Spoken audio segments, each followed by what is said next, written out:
Pakistani film ਨਿਰਮਾਤਾ ਨੇ ਸਿੱਖ ਆਗੂ ਭਾਈ ਹਰਦੀਪ ਸਿੰਘ ਨਿੱਜਰ ਦੇ ਜੀਵਨ ਤੇ ਫਿਲਮ ਬਣਾਉਣ ਦਾ ਐਲਾਨ ਕੀਤਾ ਹੈ।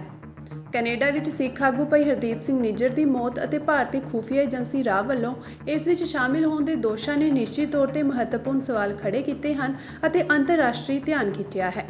45 ਸਾਲਾ ਸਿੱਖ ਆਗੂ ਭਾਈ ਹਰਦੀਪ ਸਿੰਘ ਨਿੱਜਰ ਦੀ 18 ਜੂਨ 2023 ਨੂੰ ਸਰੀ ਦੇ ਗੁਰਦੁਆਰਾ ਸਾਹਿਬ ਦੇ ਬਾਹਰ ਦੋ ਵਿਅਕਤੀਆਂ ਵੱਲੋਂ ਗੋਲੀ ਮਾਰ ਕੇ ਹੱਤਿਆ ਕਰ ਦਿੱਤੀ ਗਈ ਸੀ।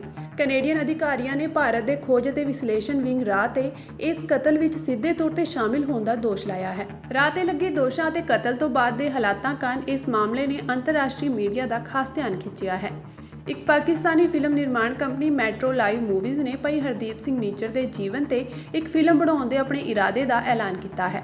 ਇਹ ਫਿਲਮ ਖਾਲਿਸਤਾਨ ਦੀ ਸਿਰਜਣਾ ਲਈ ਭਾਈ ਹਰਦੀਪ ਸਿੰਘ ਦੇ ਸੰਘਰਸ਼ ਦੇ ਨਾਲ-ਨਾਲ ਇੱਕ ਪਿੰਡ ਵਿੱਚ ਸਧਾਰਨ ਜੀਵਨ ਜਿਉਣ ਵਾਲੇ ਸਿੱਖ ਨੌਜਵਾਨ ਤੋਂ ਆਜ਼ਾਦ ਦੇਸ਼ ਦੀ ਲੜਾਈ ਵਿੱਚ ਇੱਕ ਪ੍ਰਮੁੱਖ ਸ਼ਖਸੀਅਤ ਦੇ ਰੂਪ ਵਿੱਚ ਉਸ ਦੇ ਰੂਪਾਂਤਰਨ ਤੇ ਕੇਂਦਰਿਤ ਹੋਵੇਗੀ। ਭਾਈ ਹਰਦੀਪ ਸਿੰਘ ਨਿੱਜਰ ਦੇ ਜੀਵਨ ਅਤੇ ਖਾਲਿਸਤਾਨ ਲਈ ਸੰਘਰਸ਼ ਬਾਰੇ ਇਹ ਫਿਲਮ ਕੰਮ ਕਰ ਰਹੀ ਹੈ, ਜਿਸ ਨੂੰ ਪਾਕਿਸਤਾਨੀ ਪੱਤਰਕਾਰ ਉਮਰ ਖਿਤਾਬ ਖਾਨ ਦੁਆਰਾ ਲਿਖਿਆ ਅਤੇ ਨਿਰਦੇਸ਼ਿਤ ਕੀਤਾ ਗਿਆ ਹੈ। ਇਸ ਘਟਨਾ ਦੇ 3 ਮਹੀਨੇ ਬਾਅਦ ਕੈਨੇਡੀਅਨ ਪ੍ਰਧਾਨ ਮੰਤਰੀ ਜਸਟਿਨ ਟਰੂਡੋ ਨੇ ਇੱਕ ਭਾਰਤੀ ਡਿਪਲੋਮੈਟ ਨੂੰ ਕੱਢ ਦਿੱਤਾ ਅਤੇ ਇਸ ਮਾਮਲੇ ਨੂੰ ਲੈ ਕੇ ਭਾਰਤ ਸਰਕਾਰ ਕੋਲ ਸਖਤ ਵਿਰੋਧ ਦਰਜ ਕਰਵਾਇਆ। ਭਾਈ ਹਰਦੀਪ ਸਿੰਘ ਨਿੱਜਰ ਮੂਲ ਰੂਪ ਵਿੱਚ ਪੰਜਾਬ ਦੇ ਜਲੰਧਰ ਜ਼ਿਲ੍ਹੇ ਦੇ ਇੱਕ ਪਿੰਡ ਭਾਰ ਸਿੰਘਪੁਰਾ ਦੇ ਰਹਿਣ ਵਾਲੇ ਸਨ। ਉਹ ਕੈਨੇਡਾ ਚਲੇ ਗਏ, ਜਿੱਥੇ ਉਹਨਾਂ ਨੇ ਇੱਕ ਪਲੰਬਰ ਵਜੋਂ ਕੰਮ ਕੀਤਾ। ਭਾਰਤ ਸਰਕਾਰ ਦੀਆਂ ਕਾਰਵਾਈਆਂ ਤੋਂ ਅਸੰਤੁਸ਼ਟ ਹੋਣ ਕਾਰਨ ਉਹਨਾਂ ਨੇ ਕੈਨੇਡਾ ਵਿੱਚ ਸ਼ਰਨ ਲਈ। ਕੈਨੇਡਾ ਜਾਣ ਦੇ ਬਾਵਜੂਦ ਉਹ ਖਾਲਿਸਤਾਨ ਲਹਿਰ ਵਿੱਚ ਇੱਕ ਸਰਗਰਮ ਆਗੂ ਰਹੇ।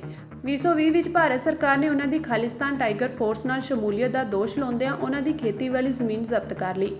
ਹੁਣ ਭਾਈ ਹਰਦੀਪ ਸਿੰਘ ਨਿੱਜਰ ਦੇ ਜੀਵਨ ਅਤੇ ਖਾਲਿਸਤਾਨ ਲਈ ਸੰਘਰਸ਼ ਬਾਰੇ ਇਹ ਫਿਲਮ ਕੰਮ ਕਰ ਰਹੀ ਹੈ, ਜਿਸ ਨੂੰ ਪਾਕਿਸਤਾਨੀ ਪੱਤਰਕਾਰ ਦੁਆਰਾ ਲਿਖਿਆ ਅਤੇ ਨਿਰਦੇਸ਼ਿਤ ਕੀਤਾ ਜਾਵੇਗਾ। ਇਹ ਕੇਸ ਗੁੰਝਲਦਾਰ ਹੈ, ਜਿਸ ਦੇ ਭੂ ਰਾਜਨੀਤਿਕ ਪ੍ਰਭਾਵ ਅਤੇ ਖਾਲਿਸਤਾਨ ਲਹਿਰ ਨਾਲ ਸੰਬੰਧਿਤ ਇਤਿਹਾਸਿਕ ਸੰਦਰਭ ਹਨ। ਇਹ ਦੇਖਣਾ ਦਿਲਚਸਪ ਹੋਵੇਗਾ ਕਿ ਜਾਂਚ ਕਿਵੇਂ ਅੱਗੇ ਵਧਦੀ ਹੈ ਅਤੇ ਫਿਲਮ ਭਾਈ ਹਰਦੀਪ ਸਿੰਘ ਨਿੱਜਰ ਦੇ ਜੀਵਨ ਅਤੇ ਖਾਲਿਸਤਾਨ ਲਈ ਅੰਦੋਲਨ ਵਿੱਚ ਉਹਨਾਂ ਦੀ ਭੂਮਿਕਾ ਨੂੰ ਕਿਵੇਂ ਦਰਸਾਉਂਦੀ ਹੈ।